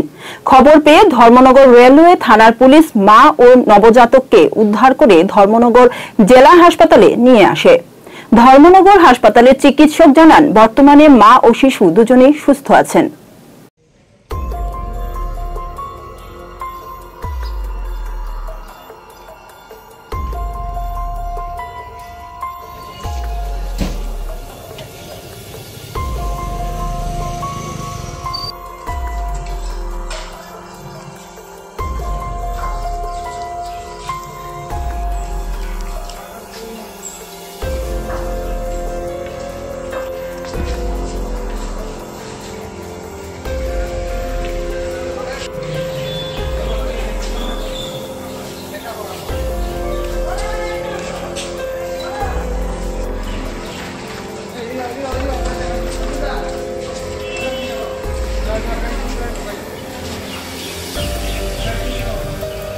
कहाँ से आ रहे हैं आप लोग, कैसे हुआ? हम लोग कलियामुड़ा LNBI भट्टा से आ रहे हैं अगरतला में ट्रेन बैठ के रांची जाने के लिए। तो ट्रेन में ही मतलब डिलीवरी होना शुरू हो गया। उसके बाद यहाँ धर्मनगर में उतार लिए हॉस्पिटल जाएंगे करके। बस उसके बाद इधर RPF पुलिस से संपर्क किए, उसके बाद इधर हॉस्पिटल लेके इधर लाए। कहाँ पर बच्चा हुआ? ट्रेन। कहाँ माने लोकेशन कहाँ है, कुमारघाट या धर्मनगर, कहाँ पर? कुमारघाट। ट्रेन क्या चल रहा था ना खड़ा हुआ था? चल रहा था ना। उसके बाद फिर थोड़ी देर के बाद यहाँ धर्मनगर पहुँचने के बाद उतर। आपका नाम क्या है? मेरा नाम केतका नगेश्वर है। आपका पत्नी का नाम क्या है? केतकी नगेश्वर। और आपका जो बच्चा हुआ है, कितने नंबर का बच्चा है ये? बच्चा जो हुआ है आपका, और कितने नंबर का बच्चा है? पहला बच्चा? दूसरा बच्चा ना। आप कहाँ काम करते हो? LNBI भट्टा में काम कर रहे थे। कहाँ पर? रंगकल। कलियामुड़ा रंगकल। आप कहाँ जाने वाले थे? रांची। घर जाने वाले थे। वहाँ क्या करते हो, काम करते हो? भट्टा में क्या काम करते हो? भट्टा में काम कर रहा था। ठीक है। শহীদ বিএসএফ কনস্টেবল শম্ভু সাতমুড়ার বোন তার শহীদ ভাইয়ের বউ ও বউয়ের পরিবার মিলে তাকে ষড়যন্ত্র করে মারার চেষ্টা করছে অভিযোগ এনে সাংবাদিক সম্মেলন করেন। ওই হরিণাগঞ্জ স্কুলের পিছনে ছেলেটার বাড়ি, এমনকি আমি এমনও শুনছি সাংবাদিক দিয়েছে তখন সাংবাদিকের ভাগ যায় কোনো রিপোর্ট দিত না। ওর যত পাপ আছে সব ঢাকা ব্যাপারে লিখিত অভিযোগ দেখায় সত্ত্বেও আমাদের এয়ারপোর্ট থানার বড়বাবু প্রয়োজনীয় কাগজপত্র বা বাবা মার কাগজ 71 রেকর্ড কোনো 71 রেকর্ড চেক করা প্রয়োজন মনে করেনি। এয়ারপোর্ট থানার বড়বাবু কি ব্যাপার আমরা জানি না। বর্তমানে আমার অনাথ দু বোন আতঙ্কে দিন কাটাচ্ছি। তাই আমরা এই বাংলাদেশের ব্যাপারে জনসাধারণকে জানিয়ে অবগত করছি শহীদ শম্ভু সাতমুড়ার পরিবারের থেকে মৌসুমী সাতমুড়া। আপনারা কি গভর্নমেন্টের কেউর কাছে গেছিলেন, CM বা অন্য কেউ মিনিস্টারের সঙ্গে দেখা করছেন এই বিষয় নিয়ে? দেখা তো আমি এখন পর্যন্ত করিনি। আমি CM এর কাছে যেতে চাইছিলাম একবার, কিন্তু আমাদেরকে গেট থেকে ফিরে দিচ্ছে। সুদীপবাবুর সঙ্গে আপনাদের সম্পর্ক রাখে? হ্যাঁ, আপনাদের কোনো সম্পর্ক আছে ওনার সঙ্গে? সুদীপ ভট্টাচার্য আমার ভাইয়ের ভাইরা লাগে। ও সব কিছু কাজ ইলিগালভাবে করছে BSF এর কাজ। আমরা এটা কখন জানতে পারি, যখন আমার চাকরিটা আটকে দেয়। আমার চাকরি নমিনেশন লেটার BSF এর এই যে আমার নমিনেশন লেটারে এসে বলছিল, এই যে BSF আমি রিকোয়েস্ট করেছিলাম যে বোর্ডারে তো সব কিছু দেওয়া হয়েছে, ভাইয়ের ডেথ বেনিফিট, চাকরি থেকে সব কিছু। আমার মাকে কিন্তু কোনো কিছু দেওয়া হয়নি। আমি চাকরিটা দাবি করেছিলাম, কিন্তু চাকরি নমিনেশন লেটার এসেও আমাকে চাকরিটা দেওয়া হয়নি। মাম্পি দাসের বাড়ি থেকে কোনো কিছু একটা ফোন করে হয়তো বলে দিয়েছে, যার জন্য আমার চাকরিটা হয়নি। আমি এটা নিয়ে শালবাগান গিয়েছিলাম, ক্যাম্পে গিয়েছিলাম, পরে আমাদের ক্যাম্প থেকে বলে দিল যে এটা নিয়ে যদি তুমি কেস করো তাহলে তোমার চাকরি হয়ে যাবে। কিন্তু আমি যখন আমি নিজের ব্যক্তিগত লাইফের চিন্তা করে আমি লড়াই করতে যাই, ওর বাড়ি থেকে আমার ওপরে অনেক প্রেশার আসে, বলছে এটা আমার চাকরি ও দিবে না। ও চাকরি করবে না, ও তো মন করে চাকরি করতেছে না। ত্রিপুরা স্টেটের থেকে চাকরি দেওয়া হয়েছে, তো সেন্ট্রালেরটা তো পড়ে আছে, সেন্ট্রালের তো আমি করতে চাইছি, আমি কি করে বাঁচবো? ও তো সব টাকা পয়সা নিয়ে গেছে। তো টাকা পয়সা নেওয়ার কিন্তু ওর কাছে কোনো নমিনি আমার ভাই দিয়ে যায়নি, যেহেতু ছেলে মেয়েটা এরকম অবস্থা। আমার ভাই নমিনি সব কিছু আমার মার নামে দিয়ে গেছিলো। ও টাকা পয়সা তখন পেয়েছে যখন আমার মা 1 সেপ্টেম্বর 2019-এ স্বর্গবাসী হন। তারপরে গিয়ে ও সাকসেশন কাগজ মূলে ও সব কিছু আমার ভাই ডেথ বেনিফিটগুলো পেয়েছে, কিন্তু ওর থেকে 1 টাকা আমার মাকে সাহায্য করেনি। আমার মা যখন ক্যান্সার অবস্থায় শেষ মারা যাওয়ার 4-5 দিন আগে আমি ওর পিসাতো ভাইকে পেয়েছিলাম, ওকে খবর দিয়েছি আমার মাকে দেখার জন্য এসে শেষ অবস্থায়, কিন্তু ও আসেনি। কিন্তু যখন আমার মা মারা গেছে তখন আমি তো ডেথ সার্টিফিকেট মা বের করে এনেছি জিবি হসপিটাল থেকে, কিন্তু দ্বিতীয়বার ওর ডেথ সার্টিফিকেট কোত্থেকে বের করে আনছে এটা আপনারা জনসাধারণরা বুঝবেন। ও পুরোপুরি ইলিগালভাবে সবটা কাজ করেছে। আমি বিএসএফ ডিপার্টমেন্টেও এই সবগুলো জানিয়েছি যে স্যার আপনারা ইনকোয়ারি ছাড়া কী করে আপনারা ওকে সব কিছু দিয়ে দিয়েছেন, ওর নমিনি কী করে চেঞ্জ হয়, আর সাকসেশন কাগজ মূলে কী করে বা বের করলো, এটা আপনারা কেন বুঝেন না? যদি আমার ভাইয়ের সাথে ওর সম্পর্ক ভালো থাকতো তাহলে ও কেন 3 বছর বাপের বাড়ি থেকে শ্বশুর বাড়ি থাকতো, তাহলে ও কেন 3 বছর ওর স্বামীর কোনো পরিচয় নিয়ে দেখলেনে কেন কোনো ডকুমেন্টসে নাম নথিভুক্ত করলো না, সার্ভিসে কেন কোনো নাম রাখলো না? এই জবাবগুলো স্যাররা দিতে পারেনি। এখন সব কিছু একটা এরকমভাবে ঘুর মিলিয়ে গেছে, মানে এখন ওদের পা ঢাকানোর জন্য আমাকে এই দুনিয়া থেকে মানে সরিয়ে দেওয়ার চেষ্টা করতেছে। আর এর মধ্যে জড়িত বিশ্বনাথ দাস, ওর বোনের জামাই, যে বাংলাদেশি, পিওর বাংলাদেশি। এটা আমি বলবো, যদি আমি ভুল বিভ্রান্ত জনসাধারণকে গল্প শুনিয়ে থাকি তাহলে আমাকে যদি জেল দেওয়া হয় আমি জেল খাটবো, কারণ ও 71 সালের কোনো ডকুমেন্ট দেখাতে পারবে না। এ বাংলাদেশি ইন্ডিয়াতে থেকে আমাদের পরিবারটাতে একদম ধ্বংস করে দিয়েছে। সুদীপ ভট্টাচার্য সব কিছু ইলিগালভাবে কাজ করে। সুদীপ ভট্টাচার্য আর আপনার ভাইয়ের স্ত্রী ভাইরা সঙ্গে আছে? হ্যাঁ, সুদীপ ভট্টাচার্য।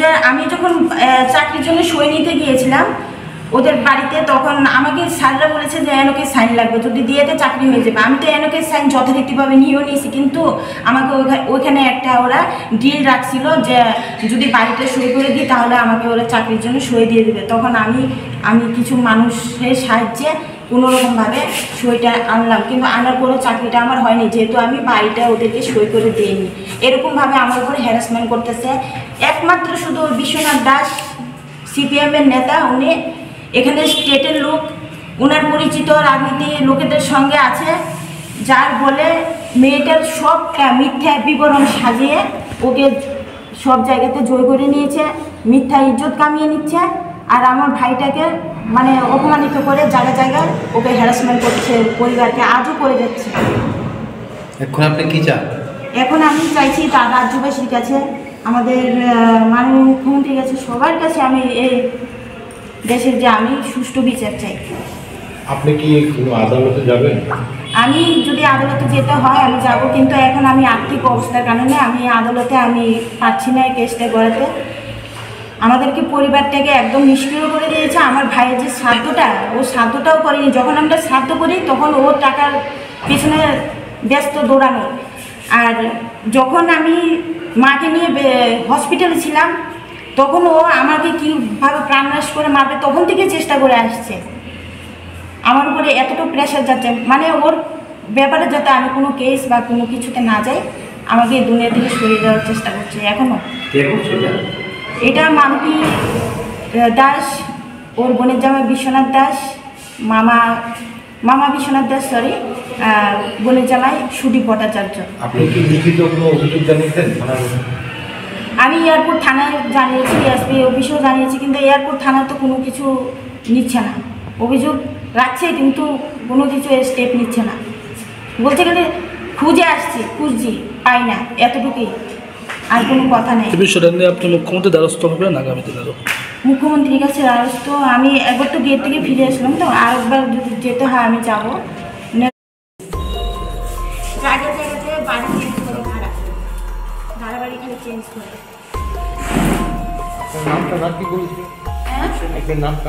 আমার নাম হচ্ছে মৌসুমী সাধন।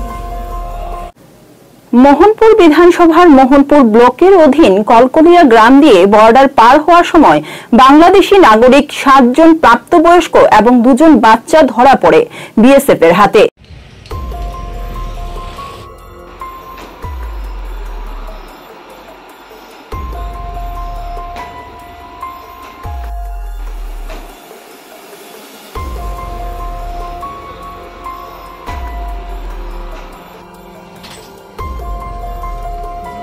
একজন নাম দীপুর সরকার, সজল সরকার, এর মধ্যে 3 জন ট্রান্সজেন্ডার আছেন, এর মধ্যে পরিপাল, ঋতিকা পাল এবং রুমা পাল। এরা কি বাংলাদেশ যেতে চাইছিল নাকি বাংলাদেশ থেকে উঠতে চাইছিল? ওরা আমরা যা তদন্তের ব্যাপারে তদন্ত করছি, কিন্তু বিএসএফ ওদের বর্ডার ফেন্সিংয়ে যাওয়ার সময় আমাদেরকে সেটা সম্ভবত Krishnapur border, Krishnanagar border under Manu BUP.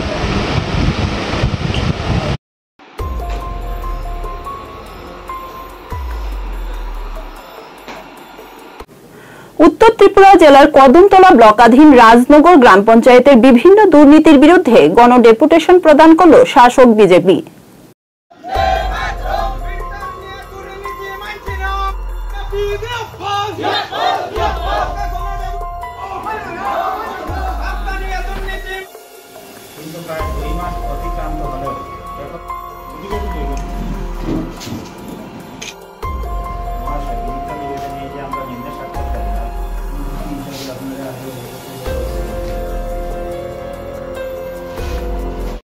পঞ্চায়েতে রাজনগর গ্রাম পঞ্চায়েতের অন্তর্গত বিভিন্ন বুথ কমিটি এবং এলাকাবাসীর পক্ষ থেকে রাজনগর গ্রাম পঞ্চায়েতে বিভিন্ন দুর্নীতির প্রতিবাদে আমরা 7 দফার দাবির ভিত্তিতে গণডেপুটেশন দিয়েছি। এই গণডেপুটেশনের প্রথম দাবিটি ছিল আমাদের পঞ্চায়েতের সিদ্ধান্ত মূলে 1300 টাকা দামের 3,38,000 টাকায় 260টি ফিল্টার ক্রয় করা হয়েছে। কিন্তু ইদানিং আমরা দেখতে পেলাম প্রায় 2-2.5 মাস আগে ফিল্টার পঞ্চায়েতে এসেছে, কিন্তু এখনো পর্যন্ত বন্টন করা হয়নি। পাশাপাশি আমরা দেখলাম এই ফিল্টারের বাজার মূল্য রয়েছে 1005 টাকা, অথচ পঞ্চায়েত রেজুলেশনে লেখা রয়েছে 1300 টাকা দামের ফিল্টার 260টি, যার বাজার মূল্য রয়েছে 1005 টাকা। এখানে ব্যাপার হইল 1300 টাকা দামের ফিল্টার এবং যেটার বাজার মূল্য রয়েছে পঞ্চায়েতে আনা হয়েছে সেখানে 1005 টাকা। প্রতি ফিল্টারে 295 টাকা করে 260টি ফিল্টারের 76,600 টাকা এখানের কোনো হদিস নেই, যেটার সঙ্গে প্রত্যক্ষভাবে জড়িত রয়েছে প্রধান এবং পঞ্চায়েত সচিব। আমাদের দাবি হলো 15 দিনের ভিতরে 1300 টাকা দামের 260টি ফিল্টার আমাদের জনগণের মধ্যে বন্টন করতে হবে, অথবা 1005 টাকা দামের 336টি ফিল্টার জনগণের মধ্যে বন্টন করতে হবে। এটাই আমাদের দাবি। আমাদের দ্বিতীয় দাবির মধ্যে রয়েছে এমজিনরেগা। আমরা বিগত দিনে দেখেছি বুলডোজার দিয়ে মাটি কাটা হয়, অথচ শ্রমিকরা কাজ পায় না এই পঞ্চায়েতের মধ্যে। আমাদের তৃতীয় দাবি রয়েছে রাজনগর গ্রাম পঞ্চায়েতের 5 নম্বর ওয়ার্ডে একটা বেবি টয়লেট অঙ্গনারী সেন্টারে, এই ওয়ার্ডে ওয়ার্ক অর্ডার এবং এস্টিমেট হয়েছে, সেটা আমরা দেখতে পাচ্ছি 1 নং ওয়ার্ডে নিয়ে করানো হচ্ছে। তাই আমাদের জোরালো দাবি হচ্ছে যে ওয়ার্ডে ওয়ার্ক অর্ডার এবং এস্টিমেট হয়েছে সেই ওয়ার্ডে যাতে এই কাজটি হয়। আমাদের আরো একটা দাবি রয়েছে রাজনগর গ্রাম পঞ্চায়েতের 6 নং ওয়ার্ডে উইদাউট রেজুলেশন ছাড়া একটা ব্রিক সলিং রোড কিন্তু এস্টিমেট হয়েছে। তাই আমাদের এই দাবি হলো পঞ্চায়েত সিদ্ধান্ত ছাড়া কিভাবে একটা এস্টিমেট হয় এবং ইঞ্জিনিয়ার হোক পঞ্চায়েত সচিব হোক সেটা পঞ্চায়েত সিদ্ধান্ত ছাড়া কিভাবে সেটা এস্টিমেট হলো, আমাদের মুখ্য দাবি। আর এর মধ্যে আমরা দেখতে পেলাম আরেকটা আরসিসি রোড রয়েছে, যেমন গঙ্গারজল মাজার শরীফ টু আব্দুল মুতলিব। এখানে মাত্র 105 মিটার রাস্তা। আমরা কি দেখলাম, এখানে মাত্র উপপ্রধান সাহেব মাত্র 5 এবং 7 পরিবারের জন্য রাস্তাটি দেওয়া হয়েছে, অথচ Abdul Jabbar to Gangajal JB school পর্যন্ত যে রাস্তা, সেই রাস্তার বেহাল দশা। আমাদের দাবি হলো সেই রাস্তাটা যাতে, ওই রাস্তাটি না করিয়ে সেই রাস্তাটি যাতে অতি সত্বর আরসিসি বা সিসি রোড করা হয়। একটা সময়সীমা বেঁধে দিয়েছি 15 দিনের, যদি 15 দিনের ভিতরে যদি আমাদের দাবিগুলি পূরণ না হয়, আমরা গণতান্ত্রিক পদ্ধতিতে আমরা বৃহত্তর আন্দোলনে যাব, এমনকি আমরা পঞ্চায়েত ঘেরাও করতে বাধ্য হব।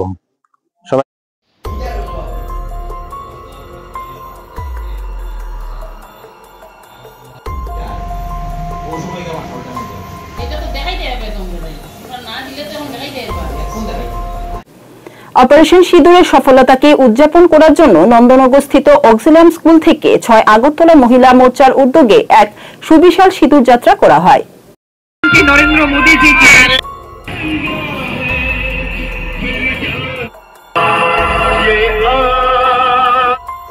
সভানেত্রী শ্রীমতী মিমি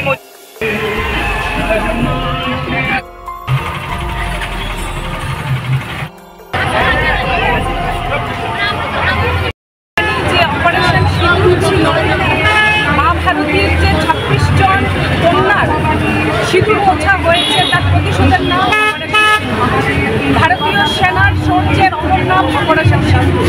নরেন্দ্র মোদীজি, ভারতবর্ষের যশস্বী প্রধানমন্ত্রীজি যে সামর্থ্য এবং নেতৃত্বের অপর নাম অপারেশন সিঁদুর।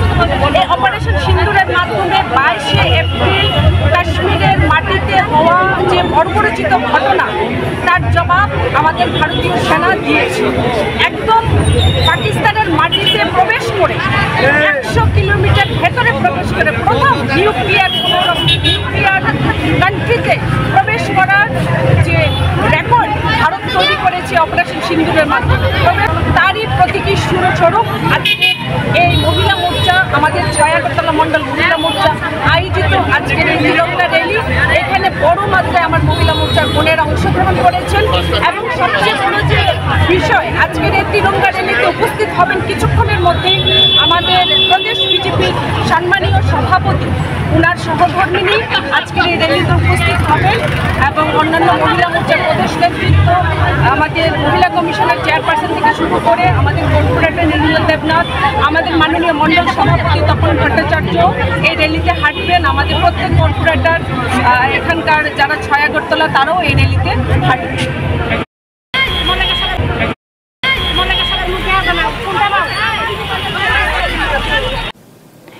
একই যাত্রার পৃথক ফল নিয়ে প্রতিবাদ করল শান্তির বাজারের এক যুবক।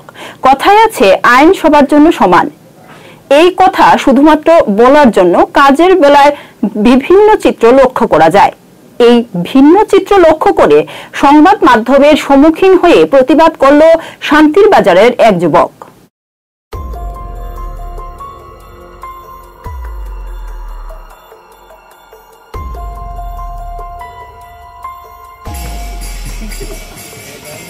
ভাইপুরা ক্রস করে জুলাইবাড়ির দিকে, তো আমার ডাবল হেলমেট আসছিল না, তো এটা আমার অপরাধ, আমি অপরাধ স্বীকার করছি। ডাবল হেলমেট যেহেতু আমার নাই, আমি 500 টাকা ফাইন দিছি এবং আমি দিতেও রাজি, আমি কোনো অস্বীকার করছি না, আমি ফাইন দিয়ে দিই, ঠিক আছে। কিন্তু আমি ফাইন দেওয়ার পরে আমি একজন সচেতন নাগরিক হিসাবে আমার মোবাইলে সবসময় এম পরিবহন থাকে, ঠিক আছে।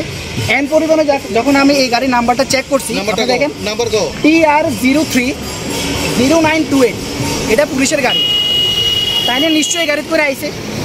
আপনি দেখেন, আমি এম পরিবহনে খুলে দেখাইলাম, এই গাড়ি অলরেডি সাউথ ত্রিপুরার SDM দ্বারা 2022 সালে অলরেডি নো পার্কিংয়ে ছিল বলে গাড়িটা অলরেডি সিজ করা আছে। প্লাস আপনি দেখেন রেজিস্ট্রেশন ডেট 2000, রেজিস্ট্রেশন ডেটও শেষ। আপনি দেখেন পলিউশন PUCC পলিউশন লেখা নাই, NA no pollution cancel. Insurance দেখেন 1901 পলিউশন, এই গাড়ির ইন্স্যুরেন্স নাই, শেষ হয়ে গেছে।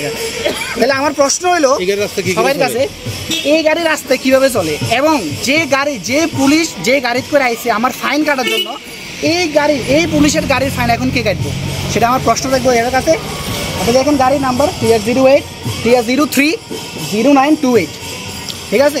তো এই হলো আমার কথা, যে প্রশ্ন এরার কাছে, যে এরার ফাইনটা কেটা কাটবো? এখন আপনি কি চাইতেছেন? আইনের রক্ষক। এখন আইনের রক্ষক যদি আইনের ভক্ষক হয়, তাহলে এদের বিরুদ্ধে প্রতিবাদ আমরা করুম এবং এদের শাস্তি কী দিতে পারবো এটা আমি আপনার কাছে রাখছি। এখন দেখা যায় আমি কি করতে পারি, আমি এখানে কথা কমু সেটা পুলিশ মন্ত্রী ব্যাপারটা দেখো। আপনারা পুলিশ মন্ত্রী যারা আছেন এখানে এসপি পুলিশ মন্ত্রী মানিক শাহ, পুলিশ মন্ত্রী মানিক শাহ এবং আমি পরিবহন দপ্তর মানিক শাহের কাছে আবেদন রাখুন। আপনারা দেখেন আপনারা রাজ্যে এবং পুলিশ যে পুলিশ কী করলাম আপনার রাষ্ট্রপতি কারারপ্রাপ্ত পুরস্কার পায় পুলিশ যে জায়গাতে এখানে মানুষের ফাইন কাটতেছে, সেই পুলিশের গাড়ির রেজিস্ট্রেশন নাই, ইন্স্যুরেন্স নাই, পলিউশন নাই, কিচ্ছু নাই, সেই পুলিশ আরেকজনের গাড়ির ফাইন কাটতেছে। তো তাদের ফাইন কে কাটবো? এটা অবশ্যই প্রশ্ন, তাদের ফাইনটা কে কাটবো?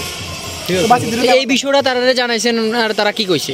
তারা উত্তর দিতে রাজি না, তারা উপর মহলে কথা কও সরকারের বিরুদ্ধে তুমি কেস করো দেয় সেটা তাদের একটা করে তুমি কেস করো, তাদের কিছু নাই। মানে তারা বিন্দাস ঘুরবো সড়কে, যে গাড়ির রেজিস্ট্রেশন না কিছু নাই, মানুষ ধরবো, তারা গাড়ি যখন ফাইন করতে ব্যবস্থা করুন তখন কেস করো বলে এই আর কি। আপনার নাম? আমার নাম সায়নকান্তি ভৌমিক, আমার বাড়ি শান্তিবাজার।